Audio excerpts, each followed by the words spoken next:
300억 달러 무기 계약을 한국이 단칼에 잘랐습니다. 42조 원을 눈앞에 놓고 거절한 겁니다. 미국 방산업계가 발칵 뒤집혔습니다. 펜타곤 출신 30년 경력의 무기 중개인은 경악했고, 보복에 나선 미국 최대 방산기업은 주가 8조 원이 증발했습니다. 하지만 진짜 충격은 그 다음이었습니다. 거절한 한국에 전 세계 15개국이 앞다투어 돈을 들고 몰려들기 시작한 겁니다. 펜타곤 전문가가 직접 목격한 K방산의 충격적인 반전, 그 전말을 지금 공개합니다. 시작하기 전 구독과 좋아요, 그리고 대한민국 파이팅 댓글로 한국을 응원해주세요. 서울 용산 국방부 청사 앞이 발칵 뒤집혔습니다. 300억 달러, 한화로 42조 원에 달하는 사상 최대 규모의 무기 수출 계약서가 72시간 만에 전면 폐기되었습니다. 그것도 상대국이 먼저 손을 내밀었는데 대한민국이 단칼에 거절한 겁니다. 이 소식이 전해지자 글로벌 방산업계 전체가 패닉에 빠졌습니다. 바로 그 순간 워싱턴에서 한 통의 전화가 걸려왔습니다. 저는 마이클 브래들리, 미국 국방부 펜타곤에서 30년간 전 세계 무기 거래를 중개해 온 사람입니다. 방위획득국 부국장까지 올라간 뒤 퇴직해서 지금은 글로벌 방산 컨설팅 회사 스트레텍 글로벌을 운영하고 있죠. 50개국 이상의 군사 당국과 거래했고 제 손을 거친 무기 계약 총액만 1천억 달러를 넘깁니다. 이 바닥에서 저를 모르면 간첩이라는 농담이 있을 정도예요. 저에게는 30년간 변하지 않은 철칙이 하나 있었습니다. 무기는 비즈니스입니다. 감정이 끼어들면 망합니다. 아버지가 가르쳐준 것이기도 했죠. 아버지 로버트 브래들리는 냉전 시대 록히드에서 미사일 방어 체계를 설계한 엔지니어였습니다. 아버지는 늘 이렇게 말했어요. 무기는 자유세계를 지키는 방패다. 어린 시절 저는 그 말을 가슴에 새겼습니다. 하지만 펜타곤에서 30년을 보내면서 저는 아버지의 말을 제 방식대로 해석하게 됐죠. 무기는 돈이 된다. 방패든 칼이든 비싸게 팔면 그만이다. 그렇게 30년을 살았습니다. 단 한 번도 후회한 적 없었어요. 적어도 대한민국에 발을 딛기 전까지는요. 사건의 시작은 2달 전이었습니다. 제 사무실로 한 통의 전화가 걸려왔죠. 상대는 하심 알카디르 장군, 중동 아라르비아의 군사참모 총장이었습니다. 아라르비아를 모르시는 분도 계실 겁니다. 중동 페르시아만 연안의 자원부국이에요. 원유 매장량 세계 8위, 군사비 지출 세계 12위. 돈은 넘쳐나는데 자체 방산 기술은 없는 나라죠. 하심 장군은 단도직입적이었습니다. 브래들리, 큰 건이 있어. 300억 달러 규모야. 한국 무기를 사고 싶은데 중간에서 좀 맡아줘. 300억 달러. 제 30년 경력 통틀어 최대 규모의 딜이었습니다. 커미션만 3억 달러를 넘길 수 있는 금액이었죠. 심장이 쿵쿵 뛰었습니다. 장군님, 한국이라고요? 왜 미국 무기가 아니라 한국입니까? 미국 건 비싸고 정치적 조건이 너무 많아. 의회 승인의 인권 심사에 뭐가 그리 복잡해. 한국은 깔끔하지 않나. 가격도 미국의 절반이고 성능은 검증됐고. 하심의 쇼핑 리스트를 받아본 순간 입이 떡 벌어졌습니다. 전술 지대지 미사일 800발, K방공 체계 20개 포대, K2 계열 전차 300대, 장갑차 500대, 그리고 각종 탄약과 정비 장비까지. 이건 한국과의 군사력을 통째로 리셋하는 규모였어요. 솔직히 말하겠습니다. 저는 한국을 무기 자판기 정도로 생각했습니다. 가격은 미국의 60%, 성능은 80%. 나쁘지 않은 거래죠. 중동이나 동남아 국가들이 미국 무기를 살 형편이 안 될 때 찾는 차선책, 그 이상도 이하도 아니었습니다. 미국 방산업계에서 한국을 바라보는 시선은 대부분 그랬어요. 우리가 부품 줘야 무기 만드는 하청업체, 우리 허락 없이는 수출도 못하는 나라. 그래서 이번 딜도 간단하다고 봤습니다. 서울에 가서 계약서에 사인받고 커미션 챙기고 돌아오면 되는 거였죠. 기껏해야 2주면 끝날 일이라고 생각했습니다. 하심 장군이 마지막에 덧붙인 말이 기억납니다. 브래들리, 돈은 충분해. 가서 사인만 받아와. 간단한 일이야. 한국 놈들이 이 규모의 돈을 거절할 리가 없잖아. 저도 그렇게 생각했습니다. 42조 원을 눈앞에 놓고 거절할 나라가 세상에 어디 있겠습니까? 인천국제공항에 내린 건 어느 늦가을 저녁이었습니다. 공항을 빠져나오는 순간 코끝을 스치는 차가운 공기에 놀랐어요. 워싱턴과는 완전히 다른 공기였습니다. 깨끗하고 날카롭고 어딘가 긴장감이 감도는 느낌이었죠. 공항에서 용산까지 이동하는 차 안에서 창밖을 봤습니다. 고속도로변에 늘어선 아파트 단지들, 빼곡한 네온사인, 한강을 건너면서 본 야경은 솔직히 꽤 인상적이었어요. 하지만 그때의 저는 풍경에 감상적이 될 여유가 없었습니다. 머릿속에는 오직 300억 달러와 커미션 3억 달러뿐이었으니까요. 다음 날 오전 9시 서울 용산 방위사업청 회의실에 들어섰습니다. 긴 테이블 끝에 한국 측 인사들이 앉아 있었죠. 그중 한 사람이 자리에서 일어나 손을 내밀었습니다. 강서진입니다. 방위사업청 차장을 맡고 있습니다. 브래들리 씨, 환영합니다. 50대 초반의 여성이었습니다. 단정한 정장 차림에 눈빛이 예리했어요. 악수를 하는 손에 힘이 실려 있었죠. 20년 방산관료 경력이라는 소개를 들었는데 그 경력이 손끝에서 느껴지는 듯했습니다. 저는 테이블 위에 서류를 펼쳤습니다. 강 차장님, 시간이 금이니까 단도직입적으로 말씀드리겠습니다. 아라르비아 정부가 K방산 체계 도입을 원합니다. 규모는 300억 달러.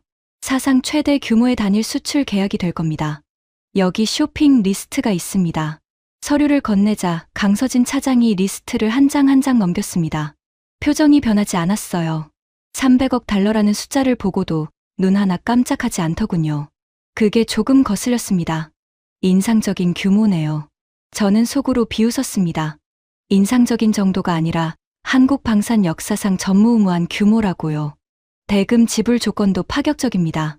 계약금 30% 선지급, 나머지 18개월 분할. 아라르비아 왕실이 보증을 섭니다. 감사합니다, 브래들리 씨. 하지만 먼저 확인할 것이 있습니다. 뭘 확인하신다는 겁니까? 강 차장이 안경을 벗고 저를 똑바로 쳐다봤습니다. 아라르비아의 현재 군사작전 현황을 검토 중입니다. 인접국과의 분쟁에서 민간인 피해 보고가 접수되고 있어요. 국제인도법 준수 여부를 확인한 뒤에 답변 드리겠습니다. 72시간만 주십시오. 순간 귀를 의심했습니다. 72시간이라고요? 300억 달러짜리 계약의 72시간을 기다리라는 겁니까? 원칙입니다. 원칙이라. 그 단어가 이상하게 거슬렸습니다. 30년간 무기 시장에서 원칙이라는 단어를 들어본 적이 거의 없었거든요. 무기를 사겠다는데 도덕 심사를 하겠다. 이건 제가 아는 비즈니스가 아니었습니다. 회의실을 나오면서 복도 벽에 걸린 액자가 눈에 들어왔습니다. 금색 테두리 안에 한글과 영어로 쓰여 있었죠. K-Defense. 평화를 지키는 방패. 저는 코웃음을 쳤습니다. 평화를 지키는 방패라. 예쁜 말이긴 한데 이 바닥에서 그런 말은 브로슈어에나 쓰는 거였거든요. 호텔로 돌아오자마자 하심 장군에게 전화했습니다. 장군님, 한국 측이 72시간 검토 시간을 달라고 합니다. 인권 심사를 한다는군요. 전화기 너머로 하심의 목소리가 차갑게 깔렸습니다. 인권 심사. 무기 파는 놈들이 인권 타령이야. 전쟁터에서 인권이 밥 먹여주나? 브래들리, 빨리 처리해. 이번 달 안에 사인 받아야 해. 내 작전 계획이 밀리잖아. 그의 목소리에서 초조함이 묻어났습니다. 아라르비아는 인접국과의 분쟁이 격화되면서 무기 소모가 심각한 상태였거든요. 특히 방공망에 구멍이 뚫리기 시작하면서 하심 장군의 입장이 난처해지고 있었죠. 장군님, 제가 압박을 좀 넣어보겠습니다. 72시간이면 충분합니다. 전화를 끊고 나서 오래된 연락처를 열었습니다. 빅터 로스. 미국 최대 방산기업 노스웰 디펜스의 수석 부사장이자 제 펜타곤 시절 직속 상관이었던 사람이죠. 빅터에게 전화를 건 건 보험이었습니다. 한국이 만약 까다롭게 나오면 빅터를 통해 압박할 수 있다고 생각했거든요. 노스웰 디펜스는 한국 방산의 핵심 부품을 공급하는 업체였으니까요. 빅터의 목소리는 언제나처럼 거만했습니다. 마이클, 오랜만이군. 한국에 있다며? 무슨 일이야? 300억 달러 딜인데요. 한국 측이 72시간 검토를 하겠답니다. 인권 심사를 한다면서요. 빅터가 크게 웃었습니다. 전화기가 울릴 정도였어요. 한국 놈들이 인권 타령. 재밌군. 걱정 마, 마이클. 한국은 우리 부품 없이는 미사일 유도 장치도 못 만들어. 내가 가서 살짝 귀띔만 해. 우리 노스웰이 불편해하면 한국 방산 라인 전체가 멈추는 거라고. 그럼 72시간이고 뭐고 바로 사인할 걸. 빅터의 말에는 확신이 있었습니다. 그리고 저도 그 확신에 동의했어요. 한국이 미국 부품에 얼마나 의존하는지는 업계에서 공공연한 비밀이었으니까요. 항법장치, 적외선 센서, 엔진 제어 소프트웨어.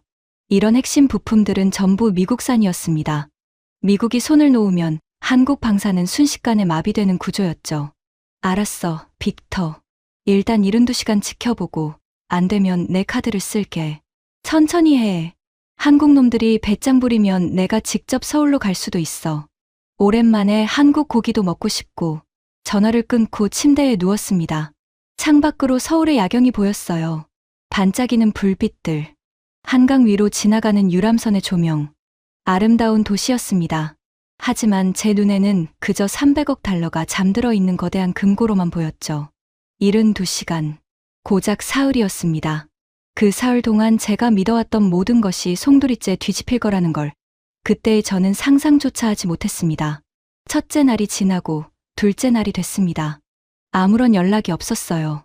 저는 초조해지기 시작했습니다.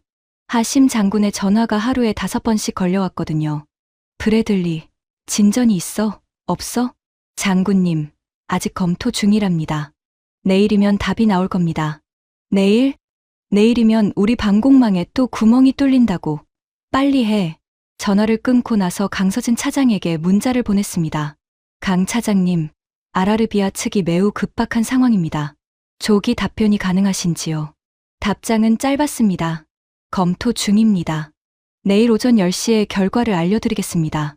셋째 날 아침, 저는 호텔에서 정장을 차려입고 거울 앞에 섰습니다. 넥타이를 매면서 속으로 생각했죠. 오늘 사인받으면 저녁 비행기로 돌아가자. 워싱턴에서 축하 파티를 열어야지.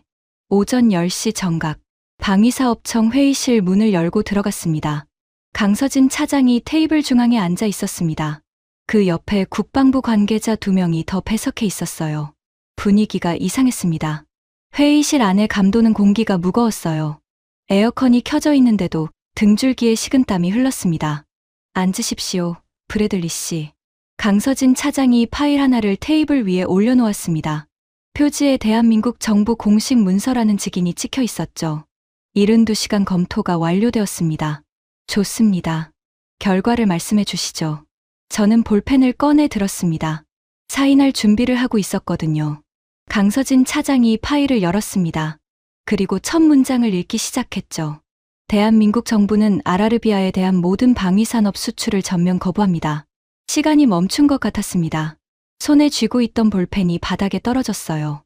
탁 하는 소리가 조용한 회의실에 울렸습니다. 사유는 다음과 같습니다. 국제인도법 위반 우려.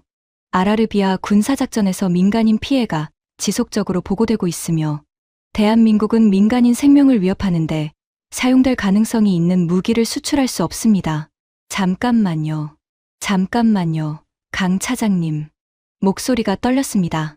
손바닥에 땀이 차올랐어요. 300억 달러입니다. 42조 원이에요. 한국 방산 역사상 최대 규모의 계약이라고요. 이걸 거절한다고요? 강서진 차장이 파일을 덮으며 저를 똑바로 바라봤습니다. 그 눈빛이 아직도 잊히지 않습니다. 단호했지만 어딘가 슬픔이 서려 있었어요.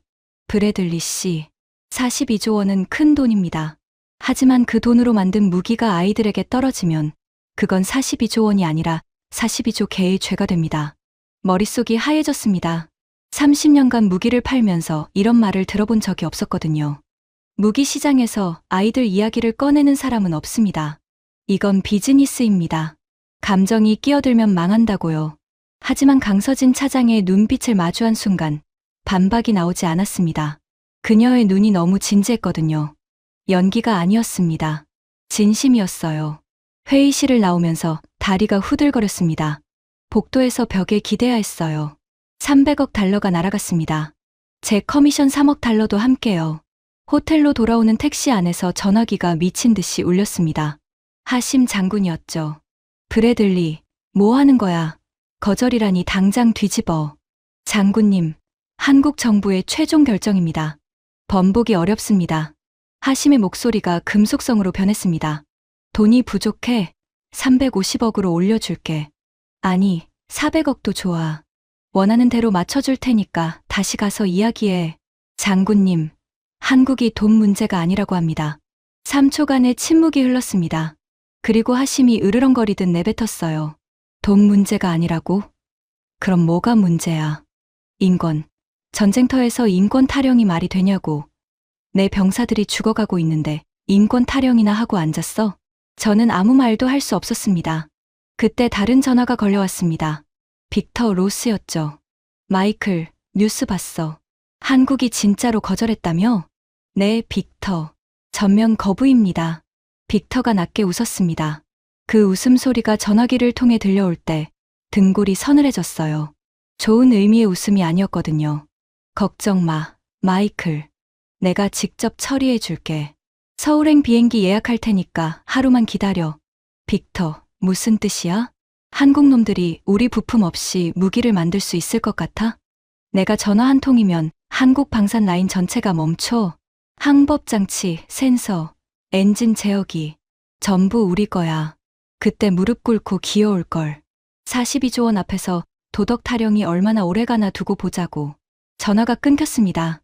저는 호텔 침대에 앉아 한참을 멍하니 있었습니다. 창밖으로 서울의 밤이 깊어지고 있었어요.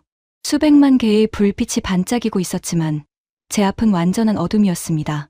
300억 달러가 날아갔습니다. 하심 장군은 경로에 있었고 빅터 로스는 이를 갈고 있었습니다.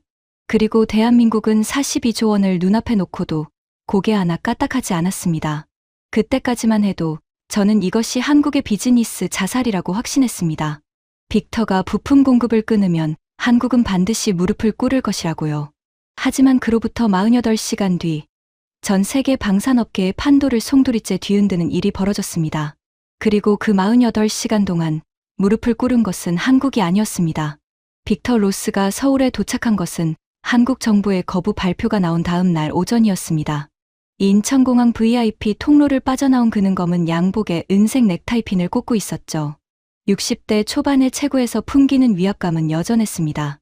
펜타곤 시절부터 빅터를 알아온 저로서도 그가 이 표정으로 나타나면 좋은 일이 아니라는 걸 경험으로 알고 있었어요. 마이클, 한국 놈들 표정이 어때? 아직도 도덕 타령하고 있어? 호텔 로비에서 만난 빅터의 첫 마디였습니다. 그의 입꼬리가 비뚤어져 올라가 있었어요.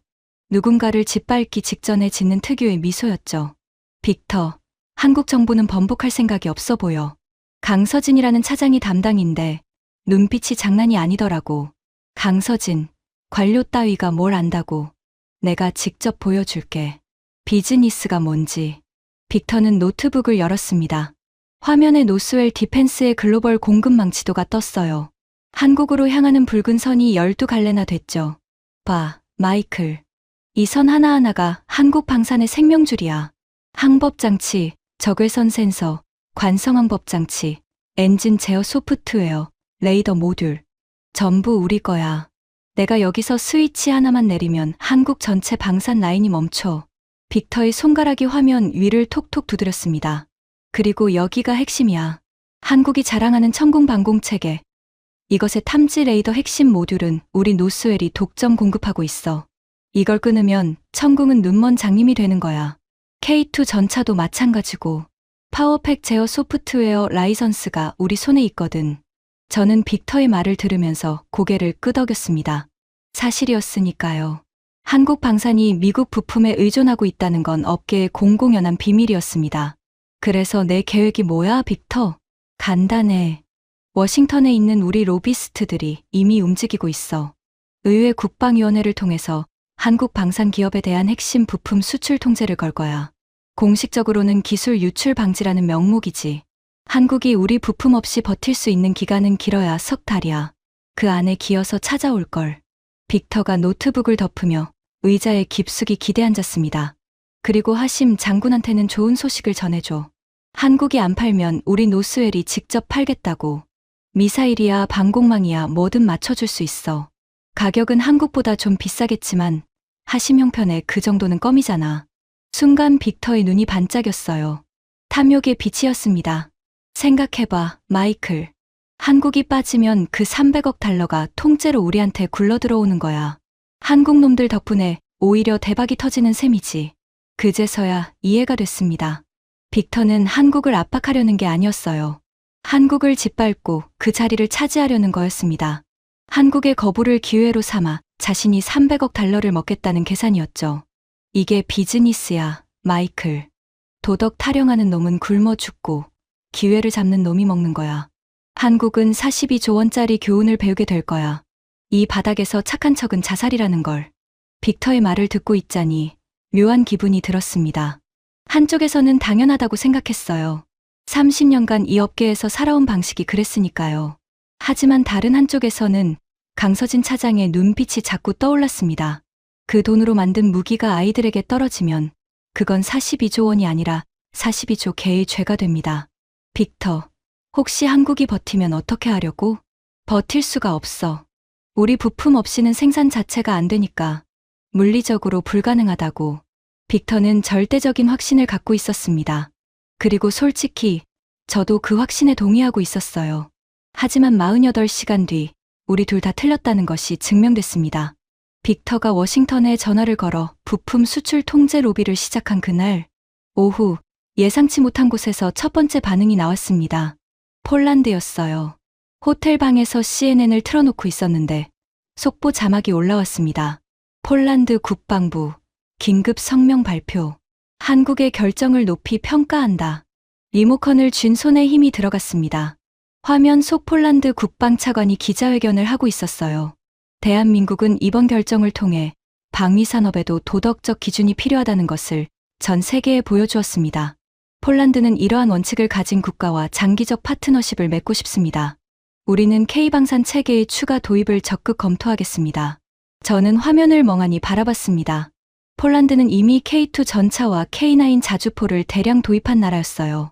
그런 나라가 한국의 거부 결정을 칭찬하면서 추가 계약까지 언급한 겁니다. 이상하다고 생각했습니다. 무기를 안 팔겠다는 나라에 오히려 더 사겠다고? 비즈니스 논리로는 말이 안 됐거든요. 하지만 그건 시작에 불과했습니다. 다음 날 아침 호텔 로비에서 조식을 먹고 있는데 휴대폰 알림이 쏟아지기 시작했습니다.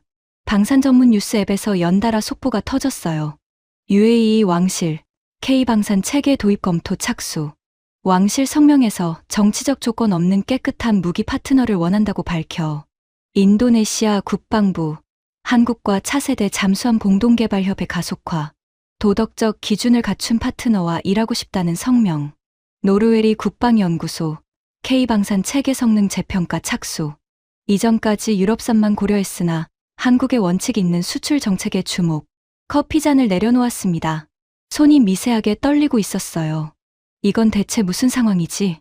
300억 달러를 거절한 나라에 전 세계에서 돈이 몰려들고 있었습니다.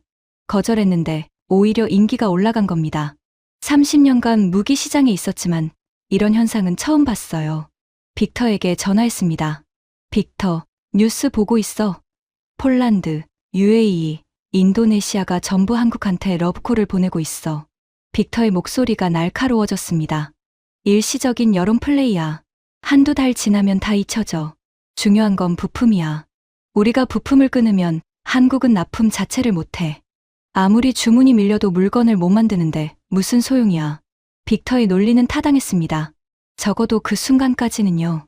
그로부터 이틀 뒤 빅터의 로비가 결실을 맺었습니다. 워싱턴 의회 국방위원회에서 한국 방산 기업에 대한 핵심 부품 수출 심사 강화 조치가 발동된 겁니다. 사실상의 수출 통제였어요. 뉴스를 보는 순간 빅터에게서 전화가 왔습니다. 됐어, 마이클. 스위치를 내렸어. 이제부터 한국 방산 라인에 우리 부품은 단 하나도 안 들어가. 석 달만 기다려봐. 한국이 울면서 찾아올 테니까. 빅터의 목소리에 승리의 확신이 넘쳤습니다. 그리고 하심 장군한테 전해. 우리 노스웰이 직접 공급하겠다고. 한국보다 20% 비싸지만 납기는 빠를 거야. 아라르비아 건은 내가 먹을 거야. 전화를 끊고 창밖을 봤습니다. 서울의 하늘이 맑았어요. 한국 사람들은 이 소식을 듣고 어떤 반응을 보일까 궁금했습니다. 패닉에 빠질까? 아니면 부랴부랴 타협을 하러 올까? 한국 정부의 반응은 그날 오후에 나왔습니다. 방위사업청 대변인의 브리핑이었어요. 저는 호텔 방 TV 앞에 앉아 생중계를 지켜봤습니다. 대변인이 단상에 올라섰습니다. 표정이 담담했어요. 패닉 같은 건 전혀 보이지 않았습니다. 미국 측의 부품 수출 심사 강화 조치에 대해 말씀드리겠습니다. 대변인이 서류를 펼쳤습니다.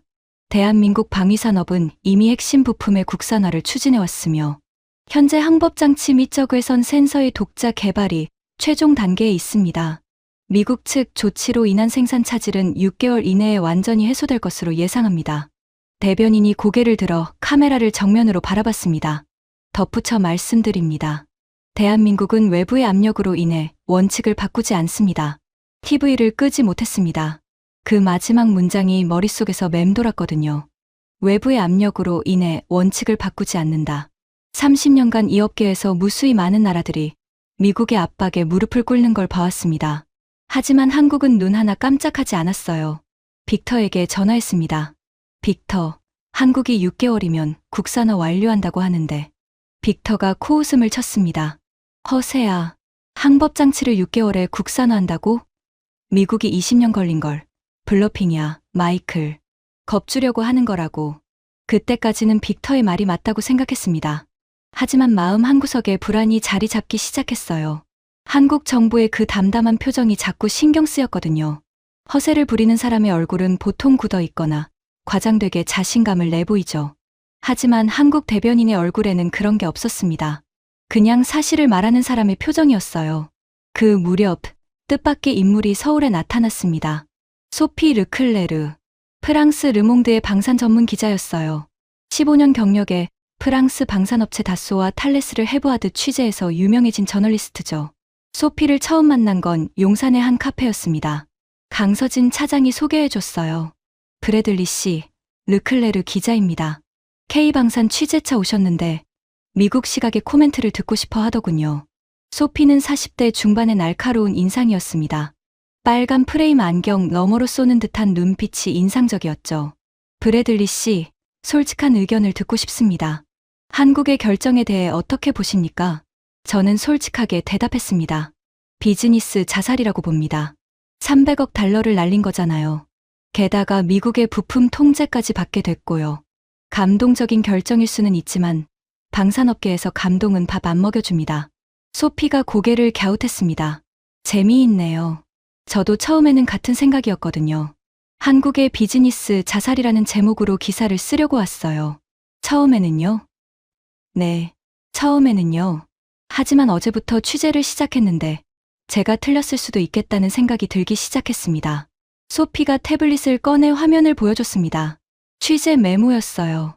한국이 거부를 발표한 뒤 72시간 동안 15개국에서 K방산 도입 문의가 들어왔습니다.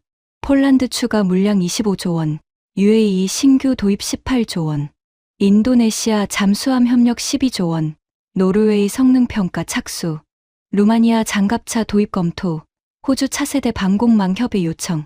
합산하면 거부한 300억 달러의 2배가 넘는 금액이에요. 손에 들고 있던 커피잔이 멈췄습니다. 그건 아직 확정된 계약이 아니잖아요. 문의일 뿐이지. 맞아요. 하지만 문의가 이렇게 동시다발적으로 쏟아진 건 이례적입니다. 제가 15년간 방산을 취재했지만 무기를 안 팔겠다고 선언한 나라에 주문이 밀려드는 건 처음 봐요. 소피가 안경을 밀어 올리며 말했습니다. 브래들리 씨, 혹시 역설의 마케팅이라는 개념을 아세요? 모릅니다. 명품 브랜드가 특정 고객에게 판매를 거부하면 오히려 그 브랜드의 가치가 올라가는 현상이에요. 에르메스가 아무에게나 버킨백을 안 파는 것처럼요. 한국이 지금 방산업계에서 그걸 한 거예요. 300억 달러를 거절함으로써 K방산은 아무나 살 수 없는 프리미엄 브랜드가 됐습니다. 그 설명을 듣는 순간 머릿속에서 뭔가가 찰칵 소리를 내며 맞물렸습니다. 완전히 이해한 건 아니었어요. 하지만 뭔가 제가 모르는 게임의 규칙이 돌아가고 있다는 건 감지할 수 있었죠. 그날 저녁 더 충격적인 뉴스가 터졌습니다. 일본이었습니다. 일본 경제산업성 산하 방위장비전본부의 고위 관계자가 니혼게이자이 신문 인터뷰에서 이례적인 발언을 한 겁니다. 한국의 결정이 부러웠습니다. 호텔방에서 그 기사를 읽고 있는데 심장이 멈추는 줄 알았어요. 일본이요. 한국의 방산 경쟁국인 일본이 한국이 부럽다고 한 겁니다. 기사 내용은 더 충격적이었습니다. 일본은 한 번도 그런 선택을 할 수 없었습니다. 미국이 시키면 시키는 대로 따랐고 미국이 팔라면 팔았습니다. 우리에게는 독자적인 수출 원칙이라는 것이 없었어요. 한국은 42조 원을 포기하면서도 원칙을 지켰습니다. 솔직히 말하면 일본 방위산업계 내부에서도 한국처럼 할 수 있었다면 좋았을 거라는 이야기가 나오고 있습니다. 기사를 3번 읽었습니다. 숨이 막혔어요. 일본이 한국 편을 드는 건 이 바닥에서 기적에 가까운 일이었거든요. 소피 르클레르가 그 기사를 읽고 저에게 메시지를 보냈습니다. 브래들리 씨, 비즈니스 자살이라고 하셨죠? 일본까지 한국을 부러워하는 자살은 제가 처음 봅니다. 저는 답장을 하지 못했습니다. 할 말이 없었거든요. 빅터에게 전화해서 일본 기사 이야기를 했더니 빅터는 일축했습니다. 일본 놈들이 뭘 안다고. 그건 외교적 립 서비스야. 실제로는 한국이 빠진 시장을 일본이 먹으려고 견제하는 거라고. 이 바닥에서 착한 척하는 놈은 전부 속셈이 있는 거야. 빅터의 해석이 그럴듯하게 들렸습니다. 하지만 예전 같으면 100% 동의했을 그 말이 이번에는 70%밖에 와닿지 않았어요. 30%의 의문이 가시지 않았습니다. 그때 강서진 차장에게서 연락이 왔습니다. 브래들리 씨, 내일 시간 되시면 창원에 가보시겠습니까? K방산 생산 현장을 직접 보여드리고 싶습니다.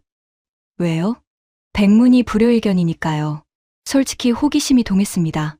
한국이 대체 무슨 배짱으로 300억 달러를 거절하고 미국의 부품 통제까지 버티겠다고 하는 건지 그 근거를 직접 확인하고 싶었어요. 다음 날 새벽 5시에 KTX를 탔습니다. 서울역에서 창원까지 2시간 반. 차창 밖으로 한국의 농촌 풍경이 스쳐 지나갔습니다. 논밭 사이로 공장 굴뚝들이 보이고 고속도로 위를 대형 트레일러들이 끊임없이 달리고 있었죠. 이 작은 나라에 에너지가 넘친다는 느낌이 들었습니다. 창원역에 내리자 강서진 차장이 기다리고 있었습니다.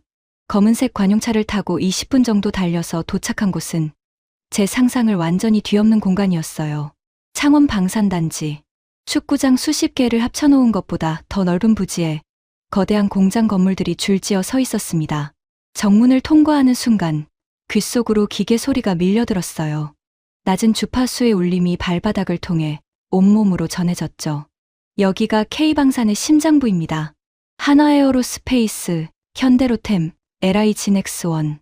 한국 3대 방산 기업의 핵심 생산 시설이 이 단지 안에 전부 모여 있어요. 강서진 차장이 설명하는 동안 저는 입을 다물 수가 없었습니다.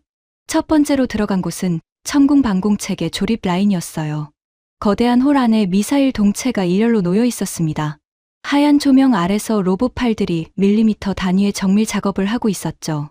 방진복을 입은 엔지니어들이 모니터를 응시하며 데이터를 확인하고 있었습니다. 이게 천궁2 조립 라인입니까? 네. 여기서 연간 포대 단위로 생산됩니다.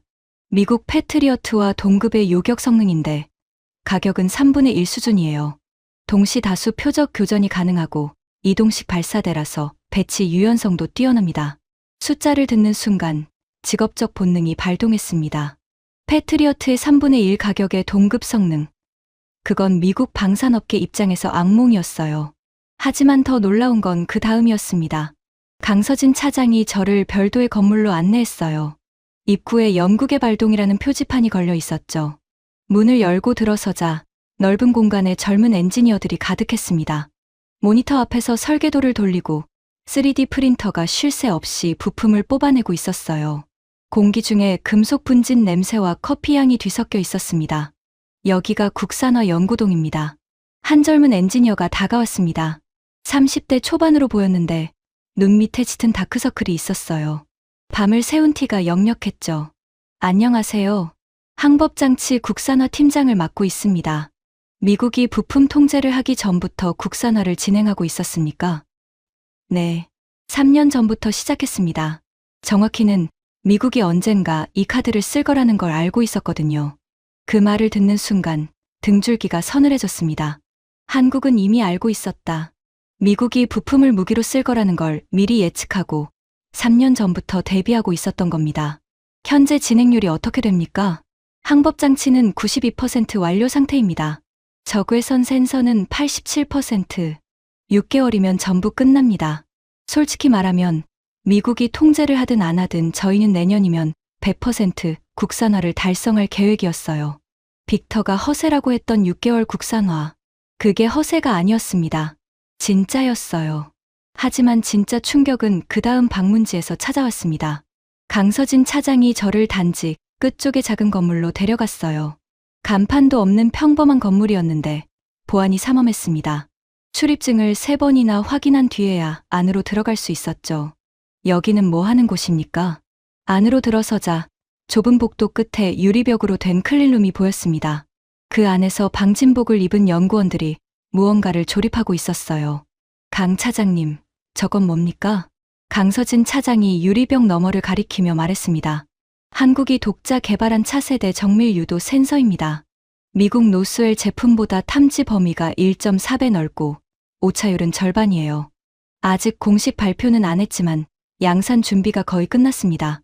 순간 무릎에 힘이 빠지는 느낌이었습니다. 노스웰보다 성능이 좋다고? 미국 방산업계 최고의 센서 기술을 한국이 독자적으로 넘어선 거였어요. 이걸 빅터가 알면 어떻게 될까? 그 생각이 스치자 갑자기 웃음이 나왔습니다. 빅터가 스위치를 내렸다고 자랑하던 그 순간, 한국은 이미 빅터의 스위치가 필요 없는 단계에 도달하고 있었던 겁니다. 공장을 나서면서 현장에서 일하고 있던 40대 중반의 기술자와 잠깐 이야기를 나눴습니다. 손에 기름때가 묻어 있고 작업복 주머니에 연필이 꽂혀 있었어요. 여기서 몇 년째 일하고 계십니까? 18년째입니다. 한국 정부가 300억 달러 계약을 거절한 거 아시죠? 어떻게 생각하세요? 그 기술자가 잠시 생각하더니 낮은 목소리로 대답했습니다. 저도 42조 원이 아깝긴 합니다. 우리 월급이 오를 수 있었으니까요. 그가 멈췄습니다. 그리고 고개를 들어 저를 바라봤어요. 하지만요. 우리가 만든 무기로 아이들이 죽는 건 싫습니다. 저도 딸이 둘 있거든요. 밤에 작업하다가 미사일 동체를 보면 이게 누군가의 아버지를 지키는 방패가 될지, 누군가의 딸을 해치는 칼이 될지 생각할 때가 있어요. 정부가 칼이 될 곳에는 안 보내겠다고 했을 때 솔직히 안심이 됐습니다. 코끝이 시큰했습니다. 아무 말도 할 수 없었어요. 30년간 무기를 팔면서 그 무기가 누구를 향하는지 생각해 본 적이 있었나. 그 질문이 처음으로 가슴을 찔렀습니다. 창원에서 서울로 돌아오는 KTX 안에서 저는 창밖을 멍하니 바라봤습니다. 어두워지는 들판 위로 가로등 불빛이 줄지어 켜지고 있었어요. 그 불빛 하나하나가 누군가의 집이고 누군가의 가족이고 누군가의 일상이겠죠. 내가 팔아온 무기들이 어딘가에서 그런 불빛을 꺼뜨리고 있었을 수도 있다는 생각이 처음으로 들었습니다. 서울역에 도착해서 호텔로 돌아온 건 밤 9시가 넘어서였습니다. 피곤했지만 잠이 올 것 같지 않았어요. 미니바에서 위스키를 꺼내 한 잔 따르고 소파에 앉았습니다. 그때 TV에서 속보가 나왔습니다. 화면을 보는 순간 위스키 잔을 떨어뜨릴 뻔했어요. 노스웰 디펜스 주가 48시간 만에 15% 폭락, 시가총액 8조 원 증발. 빅터의 노스웰이었습니다. 빅터가 한국의 부품 공급을 끊겠다고 선언한 직후 노스웰 주가가 폭락한 겁니다. 이유는 간단했어요. 빅터가 간과한 것이 하나 있었거든요. 한국 방산의 핵심 부품 중 상당 부분이 미국에서 온 건 사실이었습니다. 하지만 반대로 미국 방산의 핵심 부품 중에도 한국에서 오는 것들이 있었어요. 고성능 군사용 반도체, 정밀광학 센서, 특수합금 소재. 이런 부품들의 68%가 한국 기업들의 생산망에서 나오고 있었습니다. 빅터가 한국을 향해 스위치를 내린 순간 한국도 조용히 자기 쪽 스위치를 잡은 거였어요. 한국 정부가 미국의 수출 통제에 대한 대응으로 핵심 반도체와 특수 소재의 대미 수출을 보류한다고 발표한 겁니다. 그 결과 노스웰 디펜스의 스텔스 전투기 조립 라인이 즉각 멈췄습니다. 한국산 반도체 없이는 레이더 모듈을 완성할 수 없었거든요. TV를 보면서 빅터에게 전화했습니다. 빅터, 뉴스 보고 있어? 노스웰 주가가 빠지고 있어. 빅터의 목소리는 아까와 완전히 달라져 있었습니다. 이건 계산착오야, 마이클. 한국 놈들이 우리 부품에 의존하는 줄 알았는데 거꾸로였어. 우리가 한국 반도체에 의존하고 있었다고. 목소리가 떨리고 있었습니다. 30년 넘게 빅터를 알아왔지만 그의 목소리가 떨리는 건 처음 들었어요. 8조 원이 날아갔어, 마이클. 이사회에서 난리가 났어. 내일 긴급 회의래. 빅터의 보복은 완벽하게 역풍을 맞은 겁니다. 한국의 목을 조르려다가 자기 목을 조른 꼴이 된 거였죠. 그런데 상황은 거기서 끝나지 않았습니다. 미 의회 국방위원회가 노스웰 디펜스에 대한 긴급 청문회 소집을 결정한 겁니다. 한국에 대한 부품 수출 통제가 오히려 미국 방산업계 전체에 피해를 준 점에 대해 해명하라는 거였어요. 빅터가 전화기 너머로 거칠게 숨을 내쉬었습니다. 마이클, 큰일 났어. 청문회에 불려가게 생겼어. 빅터의 목소리에서 오만함이 사라지고 공포가 자리를 잡고 있었습니다. 그날 밤, 소피 르클레르에게서 메시지가 왔습니다. 브래들리 씨, 기사 제목을 바꾸기로 했습니다. 한국의 비즈니스 자살이 아니라 한국이 방산의 새 표준을 만들었다로요. 내일 인터뷰 가능하신가요? 저는 한참을 폰 화면을 바라봤습니다. 비즈니스 자살이 새 표준이 됐다. 제가 알던 세계의 규칙이 바뀌고 있었습니다. 그날 밤은 잠을 이룰 수 없었어요. 침대에 누워 천장을 바라봤습니다. 서울의 야경이 커튼 틈으로 새어들어왔죠. 문득 짐 가방이 눈에 들어왔습니다. 출장 올 때 항상 가져오는 낡은 가죽 가방이었어요. 아버지의 유품이었죠. 잠이 안 와서 가방을 뒤적거렸습니다. 안쪽 주머니에서 손에 잡히는 것이 있었어요. 낡은 가죽 수첩이었습니다. 아버지가 쓰던 건데 저도 모르게 가방에 남아 있었던 거였어요. 아마 몇 년 전 집을 정리할 때 넣어뒀던 것 같았습니다. 수첩을 펼쳤습니다. 아버지의 손글씨가 빼곡했어요. 냉전 시대 미사일 방어책의 설계 메모들이 대부분이었죠. 수식, 도면, 회의록. 아버지의 30년이 이 수첩 안에 담겨 있었습니다. 마지막 페이지를 넘겼을 때 심장이 멈추는 줄 알았습니다. 마이클에게. 아버지가 저에게 남긴 메모였습니다. 글씨가 흔들리고 있었어요. 아마 돌아가시기 직전에 쓰신 것 같았습니다. 마이클에게. 내가 무기를 만든 건 돈 때문이 아니었다. 내 어머니와 너를 지키고 싶었기 때문이다. 무기가 방패가 되려면 그 무기를 쥔 손이 깨끗해야 한다. 더러운 손에 들린 방패는 칼이 된다. 아들아, 내가 이 일을 계속한다면 부디 기억해라. 내가 파는 것은 쇳덩이가 아니라 누군가의 내일이다. 수첩을 쥔 손이 떨렸습니다. 눈앞이 흐려졌어요. 30년간 저는 아버지의 말을 완전히 잘못 이해하고 있었습니다. 무기는 돈이 된다. 감정이 끼어들면 망한다. 그게 아버지의 가르침이라고 믿어왔어요. 하지만 아버지가 진짜 하고 싶었던 말은 그게 아니었습니다. 무기를 쥔 손이 깨끗해야 한다. 강서진 차장이 했던 말이 떠올랐습니다. 그 돈으로 만든 무기가 아이들에게 떨어지면 그건 42조 원이 아니라 42조 개의 죄가 됩니다. 창원의 기술자가 했던 말도 떠올랐어요. 우리가 만든 무기로 아이들이 죽는 건 싫습니다. 저도 딸이 둘 있거든요. 그리고 아버지의 마지막 글. 내가 파는 것은 쇳덩이가 아니라 누군가의 내일이다. 세 사람의 말이 하나로 겹쳤습니다. 아버지와 강서진과 창원의 기술자가 전혀 다른 시간과 장소에서 똑같은 말을 하고 있었어요. 눈물이 쏟아졌습니다. 호텔 방에 혼자 앉아 아버지의 낡은 수첩을 가슴에 안고 한참을 울었습니다. 30년간 제가 팔아온 것은 쇳덩이가 아니었습니다. 누군가의 내일을 팔아온 거였어요. 그리고 한국은 300억 달러를 포기하면서까지 누군가의 내일을 지키겠다고 결정한 겁니다. 그 밤, 한참을 울고 난 뒤에 강서진 차장에게 전화했습니다. 시간을 보니 새벽 1시가 넘어 있었어요. 실례인 줄 알면서도 전화를 걸 수밖에 없었습니다. 강 차장님, 이 시간에 죄송합니다. 한 가지만 여쭤봐도 되겠습니까? 네, 말씀하세요. 한국은 왜 그 결정을 할 수 있었습니까? 42조 원을 포기하면서까지 왜 원칙을 지키는 겁니까? 전화기 너머로 짧은 침묵이 흘렀습니다. 그리고 강서진 차장의 목소리가 들려왔어요. 조용하지만 단단한 목소리였습니다. 브래들리 씨, 우리도 가난했던 시절이 있었습니다. 전쟁의 폐허에서 맨손으로 일어선 나라예요. 그 과정에서 많은 나라의 도움을 받았죠. 누군가가 우리에게 손을 내밀어줬기에 오늘의 대한민국이 있는 겁니다. 강 차장님의 목소리가 미세하게 떨렸습니다. 그 은혜를 아는 나라가 다른 나라 국민의 고통을 외면하면서 돈을 벌 수는 없었습니다. 42조 원은 큰 돈이에요. 하지만 우리의 양심은 그보다 비쌉니다. 전화를 끊고 나서 창밖을 봤습니다. 서울의 새벽이 밝아오고 있었어요. 한강 위로 첫 빛이 번지고 있었습니다. 아버지가 말했던 방패, 한국이 말하는 방패, 그것은 쇳덩이가 아니라 깨끗한 손으로 누군가의 내일을 지키겠다는 약속이었습니다. 하지만 감동에 젖어 있을 때가 아니었습니다. 빅터 로스의 몰락은 이제 시작일 뿐이었고 하심 알카디르 장군의 결말은 그보다 훨씬 처참했거든요. 그리고 그 두 사람의 파멸이 한국에 가져다줄 거대한 변화의 물결은 제 상상을 완전히 초월하는 것이었습니다. 빅터 로스의 몰락은 빠르고 처참했습니다. 노스웰 디펜스 주가 폭락 이후 미 의회 국방위원회 청문회가 열린 건 그로부터 일주일 뒤였어요. 워싱턴 러셀 상원 빌딩의 청문회장은 기자들로 가득 찼고 CNN과 폭스뉴스가 생중계를 잡았습니다.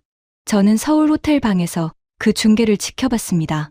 빅터가 증인석에 앉는 모습이 화면에 잡혔어요. 일주일 전 서울 호텔 로비에서 보았던 그 거만한 표정은 온데간데 없었습니다.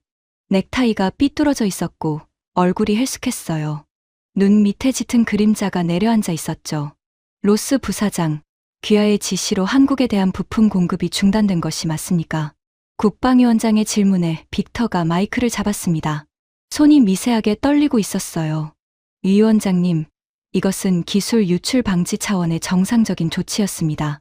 정상적인 조치요? 그 정상적인 조치 때문에 우리 노스웰의 스텔스 전투기 조립 라인이 멈춰섰습니다. 한국산 군사용 반도체 없이는 레이더 모듈을 완성할 수 없다는 사실을 모르셨습니까? 빅터가 입술을 깨물었습니다. 그 부분은 예상치 못한 부분이었습니다. 예상치 못했다고요? 귀하는 30년 경력의 방산 전문가입니다. 미국 방산이 한국 반도체에 의존하고 있다는 기본적인 사실을 몰랐다는 겁니까? 아니면 알면서도 사적인 이익을 위해 강행한 겁니까? 빅터의 얼굴이 불그락푸르락했습니다. TV 화면이 청문회장의 방청석을 비췄어요. 노스웰 디펜스 주주들이 앉아 있었는데 분노에 찬 표정이었습니다. 8조 원이 증발했으니 당연했죠. 로스 부사장, 한 가지 더 확인하겠습니다. 귀하가 한국에 대한 부품 통제를 추진한 시점과 아라르비아에 대한 노스웰, 직접 납품을 제한한 시점이 정확히 일치합니다. 한국을 압박해서 시장에서 밀어내고 그 자리를 노스웰이 차지하려 한 것 아닙니까? 빅터의 입이 열렸다 닫혔습니다.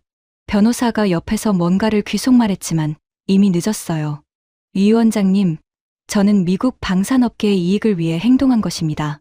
미국 방산업계의 이익이요? 귀하의 행동으로 노스웰 주가가 15% 폭락했고 시가총액 8조 원이 증발했으며 미국 공군 차세대 전투기 납기가 14개월 지연될 위기에 처했습니다. 이게 미국의 이익입니까? 빅터가 고개를 숙였습니다. 카메라가 그의 손을 클로즈업했는데 증인석 모서리를 하얗게 질리도록 쥐고 있었어요. 청문회가 끝난 뒤 노스웰 디펜스 이사회가 긴급 소집됐습니다. 결과는 예상대로였죠. 빅터 로스 수석 부사장, 즉각 해임. 30년 넘게 미국 방산업계를 호령하던 빅터의 경력이 단 한 번의 오만한 판단으로 끝장난 겁니다. 빅터에게서 마지막 전화가 온 건 청문회 다음 날이었습니다. 목소리가 완전히 깨져 있었어요. 전화기를 통해서도 알 수 있을 만큼. 마이클, 한 가지만 묻겠어. 내가 어디서 틀린 거야? 저는 잠시 생각했습니다. 그리고 대답했어요. 빅터, 내가 틀린 건 한국을 하청업체로 본 거야. 한국은 하청업체가 아니야. 오히려 우리가 한국 없이는 못 만드는 게 더 많았어. 빅터가 쓴웃음을 지었습니다. 이 업계에서 도덕 타령하는 놈은 굶어 죽는 거야. 그게 30년간의 진리였는데. 아니요, 빅터. 도덕 없이 장사하는 놈이 굶어 죽는 시대가 온 거야. 내가 증명해줬잖아.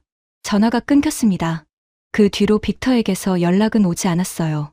하심 알카디르 장군의 결말은 빅터보다 더 처참했습니다. 한국에 거절당한 뒤 하심은 빅터를 통해 노스웰 디펜스에서 직접 무기를 조달하려 했습니다. 하지만 빅터의 부품 통제가 역풍을 맞으면서 노스웰 자체 생산 라인이 마비됐고 납기를 맞출 수 없게 된 거예요. 아라르비아 군부는 방공망에 구멍이 뚫린 채로 방치되기 시작했습니다. 하심이 그토록 급하게 한국 무기를 사려 했던 이유가 바로 이것이었어요. 인접국과의 분쟁에서 방공 능력이 급격히 떨어지고 있었거든요. 하심이 마지막으로 저에게 전화한 건 그로부터 한 달 뒤였습니다. 브래들리, 한국이 팔았으면 이런 일 없었어. 저는 대답했습니다. 예전 같았으면 하지 않았을 말이었어요. 아닙니다, 장군님. 한국이 안 팔았기 때문에 더 많은 사람이 살았습니다. 전화기 너머로 3초간 침묵이 흘렀습니다. 그리고 하심이 씹어뱉듯 말했죠. 감상적이군, 브래들리. 내가 그렇게 변한 거야? 네, 변했습니다. 그 전화가 하심과의 마지막 대화였습니다. 2달 뒤 아라르비아 의회가 하심 알카디르의 군사참모 총장 해임을 의결했다는 뉴스가 떴어요. 민간인 피해에 대한 국제적 비난이 임계점을 넘어선 거였죠. 한국의 거부가 도미노의 첫 패였습니다. 한국이 거절하자 다른 나라들도 아라르비아에 대한 무기 수출을 재검토하기 시작했고, 하심은 사면초가에 몰린 겁니다. 무기를 구할 수 없게 된 아라르비아는 결국 인접국과의 휴전 협상에 나섰습니다. 전쟁이 멈춘 거예요. 한국이 300억 달러를 거절한 그 결정 하나가 한 지역의 전쟁을 멈추는데 기여한 겁니다. 그 뉴스를 보면서 아버지의 글이 다시 떠올랐습니다. 무기가 방패가 되려면 그 무기를 쥔 손이 깨끗해야 한다. 한국은 무기를 팔지 않음으로써 방패가 된 거였어요. 역설적이지만 그게 진짜 방패의 의미였습니다. 악인들이 무너지는 동안 한국은 조용히 그리고 압도적으로 올라서고 있었습니다. 한국 정부의 거부 발표 이후 6개월이 지난 시점의 숫자를 보겠습니다.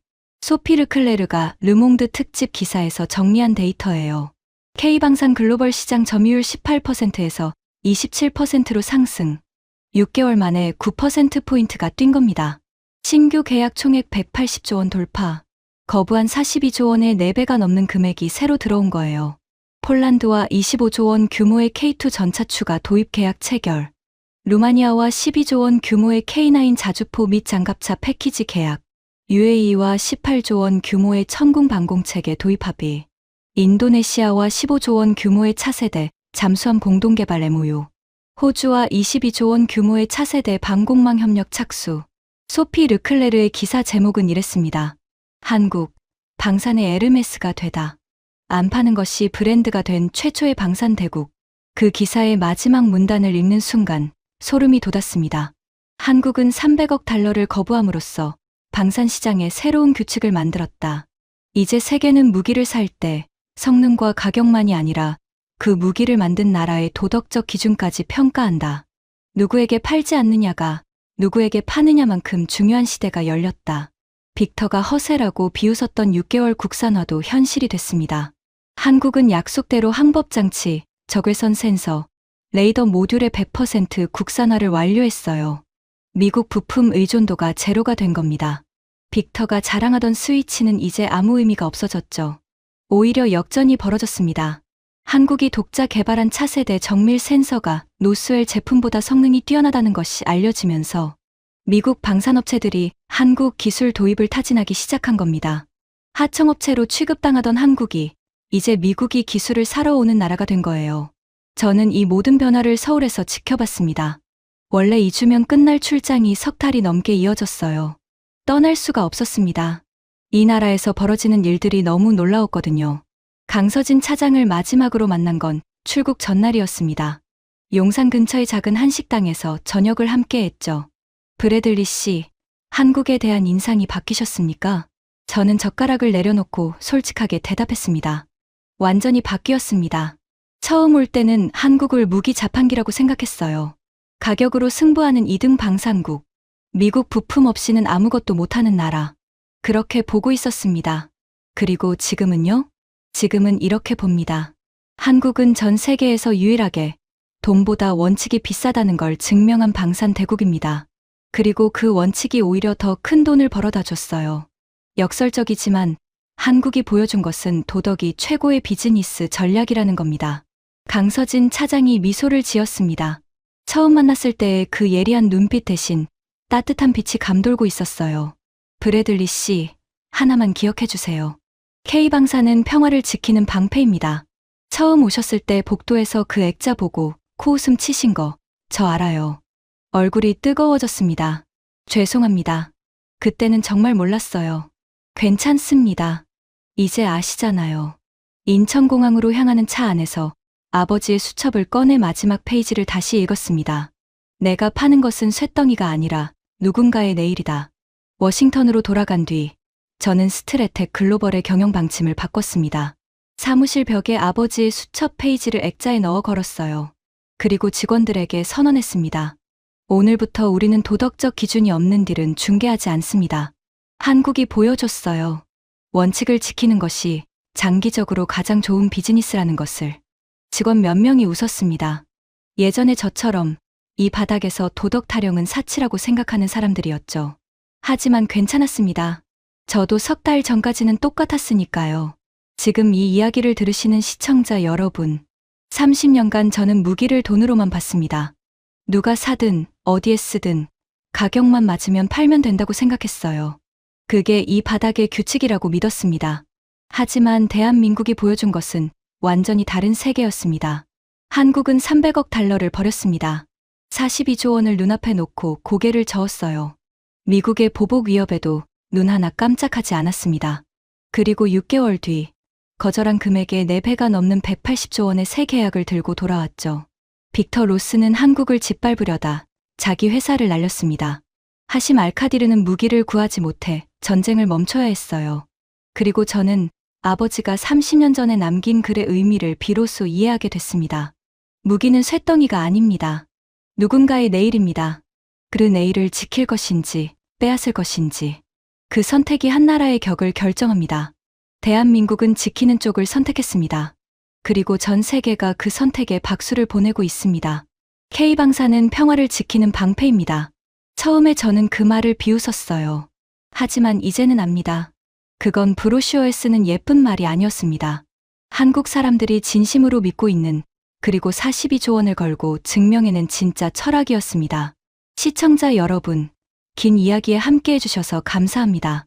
여러분이 자랑스러워하시는 대한민국은 워싱턴에서 30년을 보낸 저 같은 사람의 인생까지 바꿔놓을 만큼 대단한 나라입니다. 이것이 바로 K방산의 진짜 힘입니다. 최고의 무기가 아니라 최고의 원칙을 가진 나라. 그게 대한민국입니다. 지금까지 감동 새벽이었습니다. 감사합니다.